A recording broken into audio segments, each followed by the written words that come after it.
So Murdo, I mean, tell me, what's your relationship with Iona?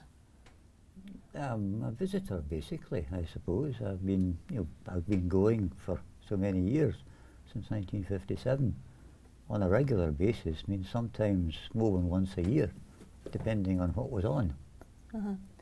And you said you've been the president of? I've been the president of the Glasgow Mull and Iona Association. I was the president for 15 years, and I'm now an honorary vice president of the association.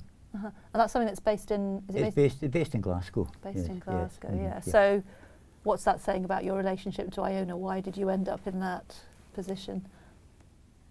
I think because, well, I own a cottage on Mull. That's basically the reason. The Mull and Iona Association is one of the few societies in Glasgow that got a closed membership. In other words, you have to be either a native, a relation of a native, or a landowner to be actually a member of the association. We do have associate members, of which there are many, but there are a limited number of actual members because of the limitations on membership. I qualified because I have a cottage on Mull, and it was only once I got that I was invited to join the association. But you did have this longer sort of family tradition of going for holidays. Oh yes, we've been going to Iona on holidays since the 1950s. Yeah. And why do you think your parents started going to Iona for holidays? Why was it was through a friendship with Angus and Betty McPhail, Blockhouse, Iona. Angus encouraged them to take the family to Iona. My mother wasn't particularly keen because she wasn't a sailor, but she was persuaded, and I'm glad that she was, because I say I've been going to Iona regularly ever since. So when it came to Exposag being in your father was a director of, being involved in the creation and erection of the cross, the replica of St John's Cross, did it mean something additional to them that it was on Iona, or what was your? Well, my father was the natural choice of director to take charge of the project because of the fact that he had a connection, if you like, with Iona, and we had been visiting the island regularly, so that he was the one that kind of took charge of that particular project. But was there interest in it? Was it purely practical? It was a job, or did it mean something additional? I think it meant something additional. I mean, it was part of our job as well, but and we got the contract. But I think it meant something to my father. He was very fond of Iona, as am I.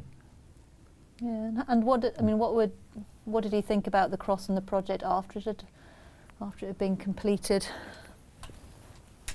I think that he was very pleased to have been associated with it, as indeed I am myself. Yeah. Well, you made this film of the erection of the cross, or of its transport, or its origins in Edinburgh, its erection there in Borthwick's Yard, and then its transport over, and its arrival in Iona, and its erection on Iona. So why did you make that film? I made it because, well, I wanted it as a kind of company record, if you like, of something most unusual that we've been involved in. And I think that was basically what started it. I mean, the company paid for the film. But you didn't work for the company at that time? I didn't at that time, no, because I was employed by the Development Corporation in East Kilbride in these days. But I managed to, in fact, I managed to get a week's holiday so that I could take part in the Iona project, much to the surprise of a number of my colleagues. I think could hardly believe that I was going off to Iona to erect a cross. I think I got some kind of peculiar looks from certain members of staff at the time. But whose idea was it to make the film? Was it yours, your father's? I don't know, probably mine.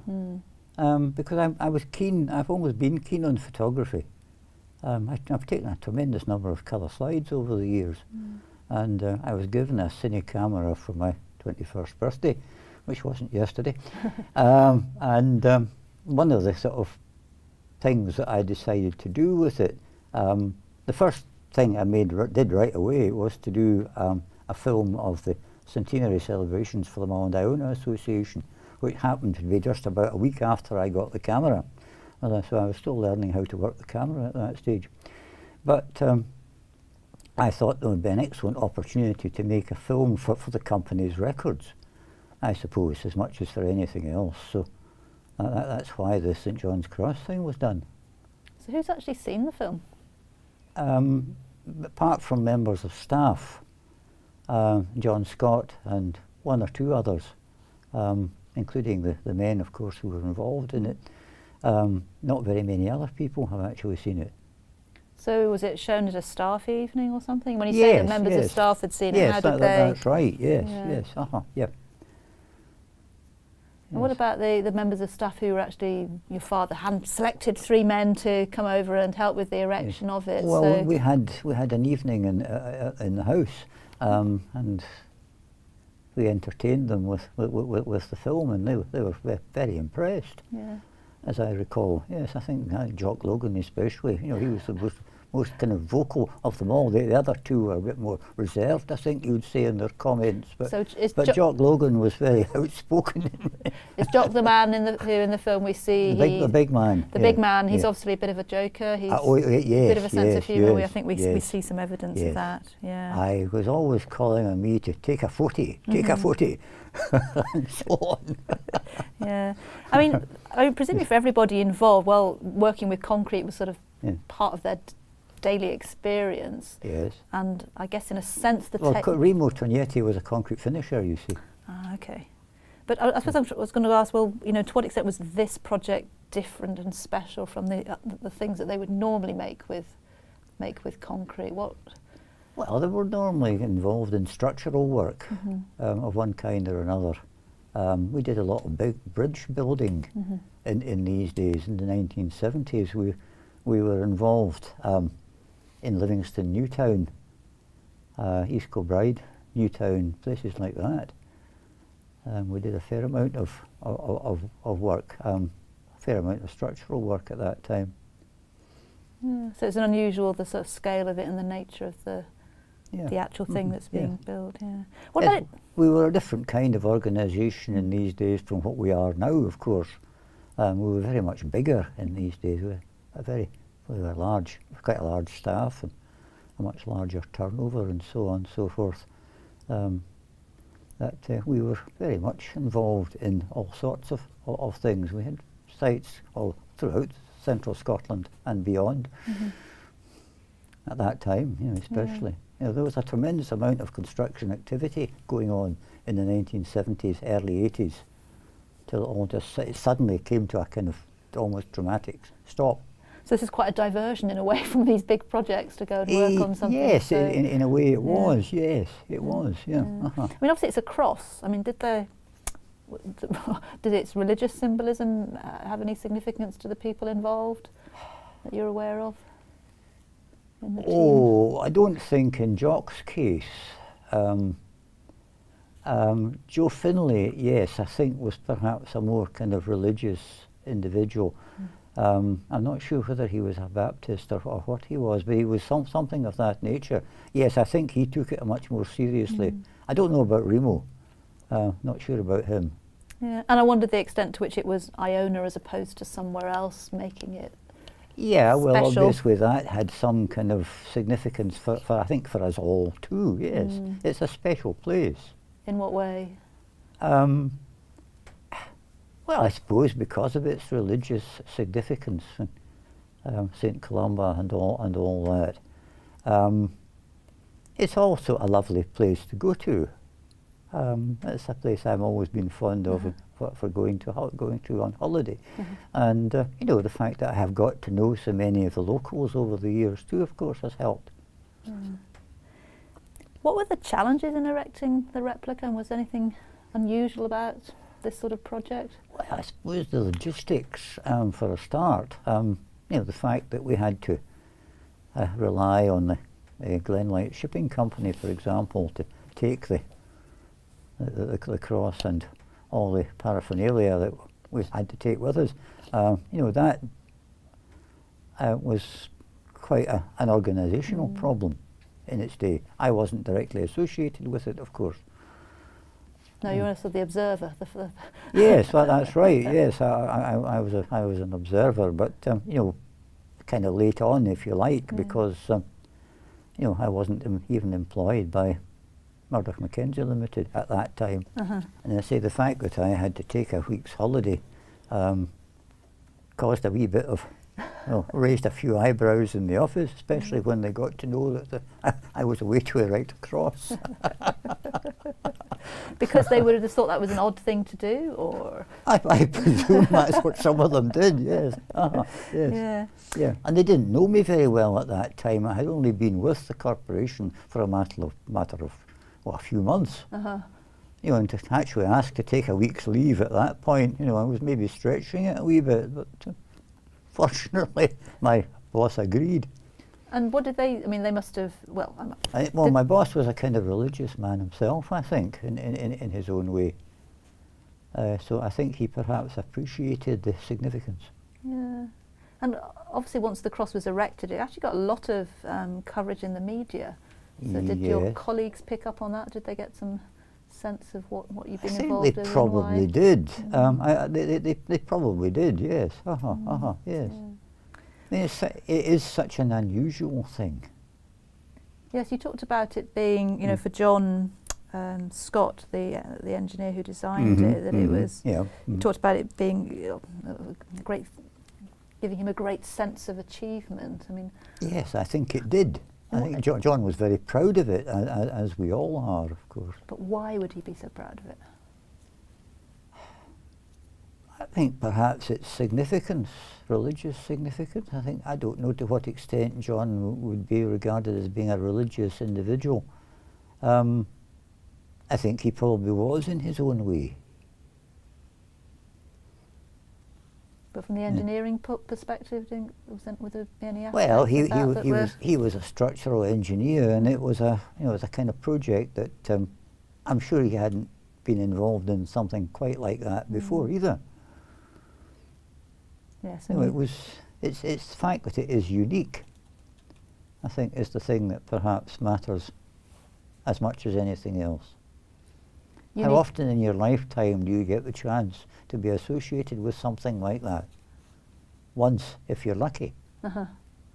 Yeah. In front of us we've got quite a lot of material that you've collected over the years, which I think is interesting in its own right. So sat on my lap I've got a folder of archival material that you collected related to the St John's Cross replica. So what motivated you to keep all this material? Why do we have this body of material, and some of which we've got spread out in front of us? I think because I am particularly interested in these sort of things. At a certain stage I did a certain amount of research into the background to some of these sort of things, you see.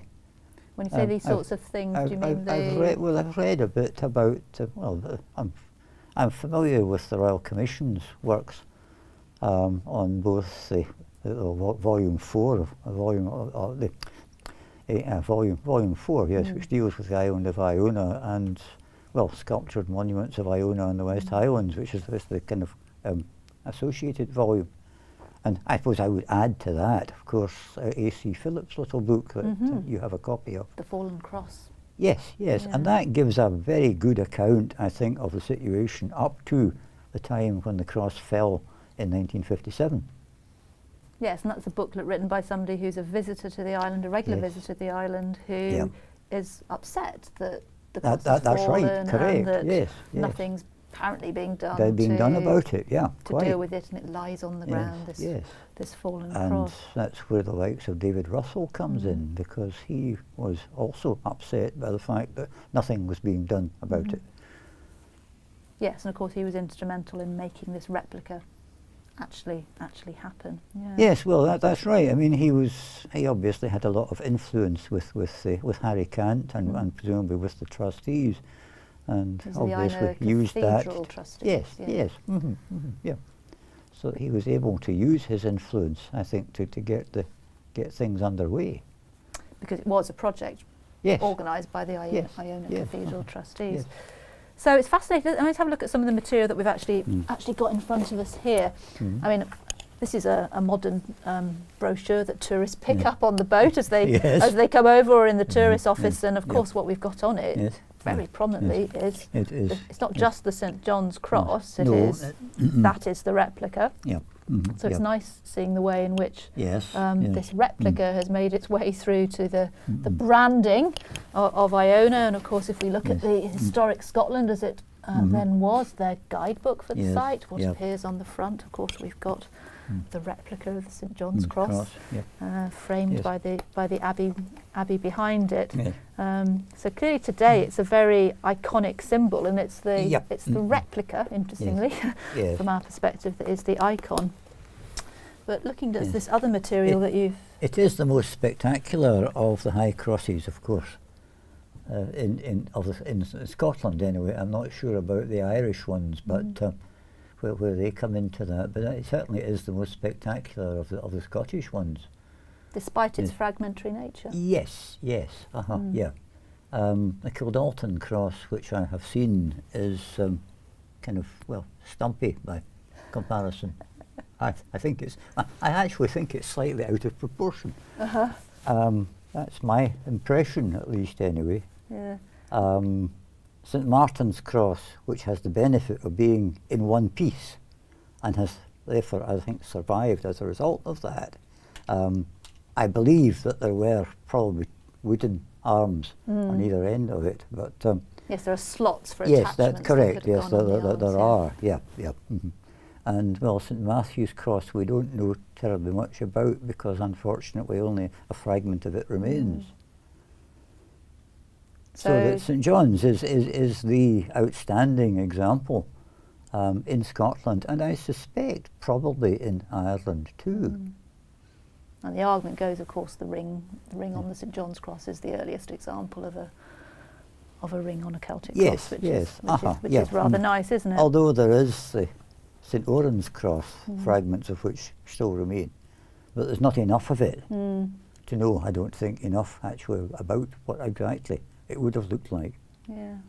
So the people who were involved in so John Scott, when he was having to design the replica, obviously it was they had to fill in a lot of gaps, didn't they? Because the St John's yes, because there were so many pieces missing.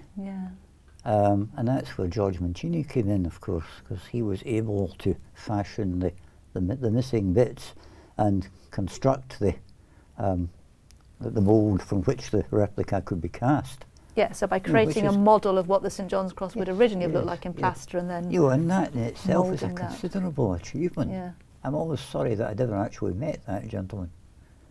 Yes, no, it would be lovely to interview him and understand. He was involved in the thing before I came on the scene. That's right, because I think he finished it in 1968, and then the effort had to go into then getting the funds to create the moulds and actually get the project off the ground. And they decided to make it in concrete, which is obviously quite unusual at the time. And I'm struck going through the archives, and I noticed in your folder that you've got quite a lot of John Scott's engineering. Yes, I have. That's engineering plans, because they're. I mean, why it was decided, who took that decision, I do not know. Because I say I wasn't, it was before my time in being involved in the thing. I believe Ian Scott made the suggestion. I wouldn't be at all surprised. Yes, I wouldn't be at all surprised. So no doubt John Laurie perhaps had an input into that as well. Yes, I think from my research it's clear that there were a sort of a network of people who kind of knew each other, then knew somebody who knew somebody, and these things all kind of came together. And I think that's how we came to be involved in it, because I mean, I would certainly say John Scott was perhaps the one who kind of put Murdo Mackenzie Limited into the frame. Yes, so he was the kind of connection to you. So your archives, you've got some of the copies of John Scott's plans, and it's clear there's a lot of planning and thought went into how this replica. Well, John was meticulous in everything that he did. meticulous, and then obviously very proud, because a lot of the things that we've got on the table here relate to, in a way, sort of evidence that pride, I think. You can correct me if I'm wrong, but... No, you're probably right, yes. Yeah. Yes. I mean, looking here at the coracle, we're looking at the cover of the coracle, which was the Journal of the Iona Community, still is the Journal of the Iona Community. And this is the edition for, when is it? November 1970, so the cross is erected in June 1970. Yes. And that's your photograph on the cover, isn't it? It is indeed, yeah, yes. So it is, yes. I took the photograph, actually. So can you tell us a little bit about that photograph? Who's in it, and actually who isn't in it? Well, looking at it, that's Joe Finlay is on the left. My father is next to him. Jock Logan is next to him, and Remo Tognetti is at the end. I don't know why John Scott is not in that one. He should have been, I think. And in fact, he is in one of my colour slides. Yeah. Because in fact, I have a colour slide with the 6 people, because my mother is included as well. And I've seen this photograph. I mean, it gets reproduced a lot. It gets reproduced sometimes back to front. But anyway, that's by the by. I'm just looking at a copy here in the Scotsman, where it's actually back to front. Unfortunately, the one that I showed you at home is also back to front. Yeah. I was aware of that. Unfortunately, it was my niece who gave me it as a Christmas present a couple of years back. These things happen. But I think they didn't appreciate, you see, the fact that the slide had to be put in the machine the right right way. front. Yeah, that's right. But what's fascinating is that these pictures they appear all over the place, don't they? Because we've got them in the newspaper. There's obviously a bit of a media campaign. I mean, who was behind telling the story and getting it out to the press? I don't know the answer to that. Actually, thinking about it, it's probably the Iona Cathedral trustees themselves, isn't it? Possibly it could have been. Yeah. I mean, I've been very proud of my involvement in the thing, but I haven't blown my own trumpet, so to speak, to any great extent over the years. No, but this is nice, isn't it? This is the News. That's the News, yes. So, Murdo, MacKenzie News? This is your... Yes, Murdo, MacKenzie. So this is a staff newsletter, It's a staff newsletter which we published at that time, yes. Yeah. And here we've got make a bit of history, and we've got the photograph that's on the cover of the coracle, and the photograph of the shadow. So who produced this? I mean, who wrote this? I think it was written by our company secretary at the time, Bill Niven. And it's, he was in charge of the News in these days. It is the finest example of a Celtic art, and there's no rival in historic portents in Scotland. It's your photography that's getting used. So this is it's interesting for me, because it's a way of getting a sense of how important to your company and the people involved this actually was.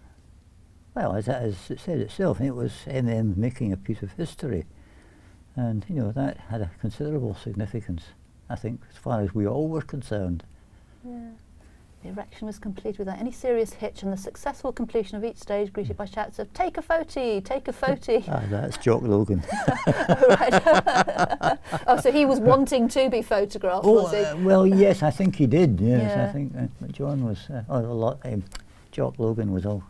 He was the real character, I think, of them. I think the other two were much more serious. Yeah. On Friday afternoon, a light-hearted ceremony of topping out was undertaken by the cathedral warden when the top was placed on the head of the cross. A tin was inserted in the foundations containing a list of all those concerned with the work and a selection of assorted coins. So that's what we saw happening. That's what you saw happening in the film, yes, that's right, yes. And put it into the tin, Yes. Murdo McIntosh, he tells me that a short film is being prepared. We've seen it, and it's hoped that there will be a suitable opportunity to show this in the near future. Yes, well, it was shown to the relevant members of staff at the time. Unfortunately, I don't think any of these gentlemen are still alive, as far as I know. And again, we see this kind of local pride, if you like. Motherwell contractors make a bit of history. Yes.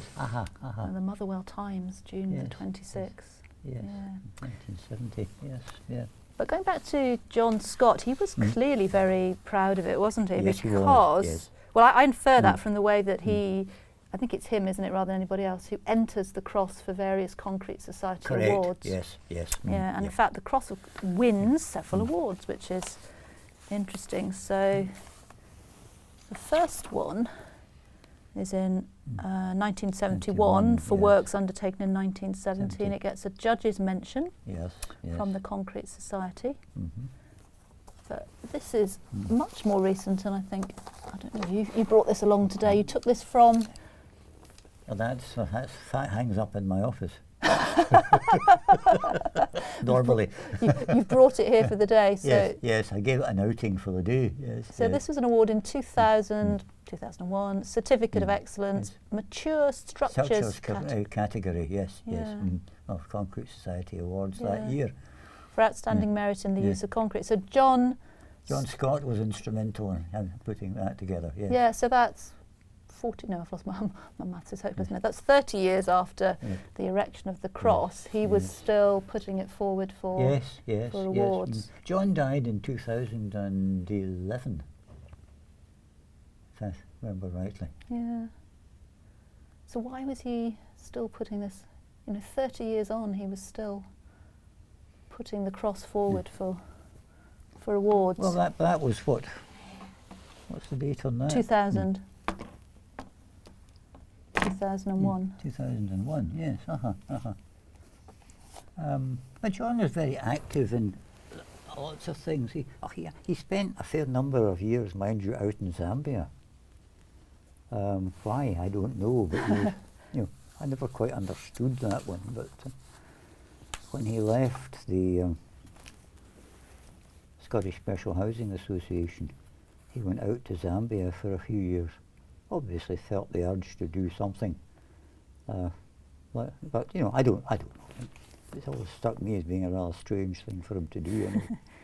But clearly a very active and talented man. Here's one cutting I personally I particularly like, because it links both the cross and Stirling University in the same breath. Oh yes. So Concrete Society Awards for Scottish projects. The Concrete Society's 1971 awards covering projects completed in 1970 include 3 certificates of commendation for Scotland. One is the first phase of the University of Stirling's Halls of Residence, and the other is the St John's Cross. That's a very fortunate coincidence. It is. I didn't appreciate, you see, until now, because obviously I didn't really expect that I was going to receive your kind invitation to come to Stirling, you see. Yeah. Well, actually, I had a look at it. Last night I had a look at the all the awards that the Concrete Society had given. Yes. The big awards, not the smaller awards, but I was really struck by seeing the St John's Cross on the list, because everything else, it's the 4th replacement road bridge, or the Barbican Centre in London or something, and there with all these big, massive projects, and there amongst them it's St John's Cross. It's scale. That's right. Yes. Yeah. Very different. And it shows what can be done with concrete. How versatile a material it is in the proper hands. But you said earlier on that most people wouldn't recognise the cross as being concrete. No, they wouldn't, no. Does that matter? And, well, with the growth on it, the lichen and so on, I think it looks very, very authentic, very original almost. And the vast majority of people seeing it don't know anyway. And does that matter does it matter that they know or don't know? I don't know that it does. It doesn't matter to me particularly. I do know. And what difference does it make to you then that it is concrete, that it is this unusual? Well, unusual. Concrete's all around us, but it's unusual to have a cross, a monument like that made out of... Yes, I suppose it is unusual. I mean, I don't know what other kind of unusual things that have been made in concrete over the years. We certainly experienced it most often, in bridge building. But obviously has uses, and well, buildings generally, I suppose, and, well, crosses, as we are seeing today. And just, I think, probably to wind up, I mean, as you've very kindly given me permission to show this film in Iona. So what difference do you hope this film, showing the film in Iona, I would will like make? to think that some of the locals would get the chance to see it. And I say, I know Jane McFadden, I'm sure, would very much appreciate seeing it, because she has never seen it before. And there must be one or two other people on the island, I'm sure, who would be interested. I mean, although many of them, unfortunately, of course, are deceased. That's the sad thing about it. But you know, there are still people on the island today who would, I think, appreciate seeing it. And actually, if I had had access to a projector and a DVD player, I would have taken it to Iona. I did, in fact, take it to Iona last year and the year before, in the hope I could find somebody who was willing to show it. But unfortunately, I wasn't successful. Well, because I know the hotel doesn't have these facilities, unfortunately. I was hoping that they maybe did. Well, it'll be our pleasure to show it on your behalf to them. Well, I'd be grateful to you if you would, yes, because I know that there are people who would, I think, appreciate seeing it. Yeah, and I think I'm hoping it's going to trigger all sorts of memories and more information about what's actually in the film. I'm sure it will. From the locals as well. Yep. So, yeah. Yes.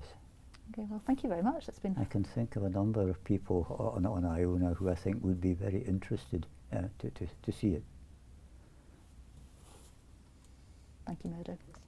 So, Murdo, one of the things that I'm hoping that we're going to do when I'm go back to Iona shortly is to show a bit of your film to the school children on Iona, who have, well, let's assume, probably quite safely, they don't know anything about the history of this replica. And in fact, actually, from our research, we know that most people don't know much about the history of the replica at all. So what difference would you hope that the film might make for future generations and how they think about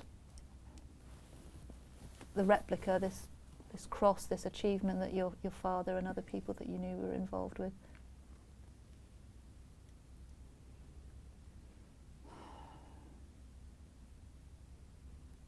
I would like to think that it would be regarded as being an example of the superb craftsmanship that it is. I'm not just talking about the fragments of the original cross, which are remarkable in themselves, but you know, for people to be able to do in concrete and fashion in concrete a replica which, well, to all intents and purposes, looks like the original, I think is a considerable achievement. And whether it will be appreciated as such is maybe questionable. I hope to think that there are people who, I'm sure there are people who would and will appreciate it. But I would imagine that the vast number of tourists really look at it and don't have any serious thoughts on the matter at all. So what do you think it would, I mean, one of the conundrums with a replica like this is it's designed to try and look as much as possible like the original. It's not designed to say, hey, I'm a replica. It's designed, if it's working, to look like the original. So what do you think would help people to appreciate, if you think that backstory is important, what would help people to better understand and appreciate that? I'm trying to think whether or not the wee signage that is alongside the cross actually says it's a replica. Well, it does. It says, this is a replica, go see the original, which is in the museum. Yes. I paraphrase, but that's in effect what it says. Yes, that's right. That's what I thought it did. Yeah. I don't know that matters a great deal, mind you.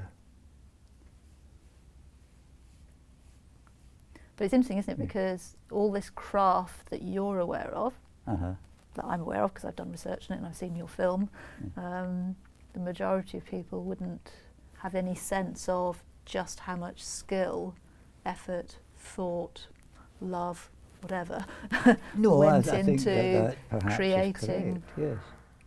Yes. It didn't just happen. These things don't just happen. They do need a considerable amount of pre-planning.